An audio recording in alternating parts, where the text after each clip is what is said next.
జై శ్రీమన్నారాయణ. అందరికీ కూడా నమస్కారం. ఈ భూలోకానికి అష్టావతార స్వరూపం అంటే విగ్రహ రూపంగా భౌతికమైన పరిమాణంలోకి అవతరించిన ఘట్టంలో స్వామివారి ముఖతః వెలువడిన కొన్ని సంభాషణల్లో స్వామివారే చెప్తారు. నన్ను దర్శించడానికి వందలాది మంది భక్తులు వస్తారు. వారు చాలా అల్పమైన భౌతికమైన చాలా లౌకికమైన కోరికలు కోరుతూ ఉంటారు.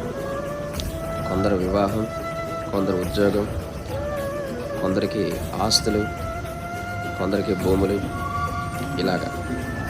కానీ వారి కోరికలు అవి కూడా తీర్చి పంపించేస్తూ ఉంటారు. కానీ ఆ వందలాది మందిలో ఒక భక్తుడు వస్తాడు, నువ్వే కావాలని శరణు వేరుతాడు. అతన్న మటుకు నేను చేరదీసి నా పాదాల దగ్గరే ఉంచి కాపాడి చివరికి అతని యొక్క ఆత్మని నాలోనే స్వాధీనం చేసుకుంటాను. ఇది స్వామివారి యొక్క వాక్యది. ఓం నమో నారాయణాయ.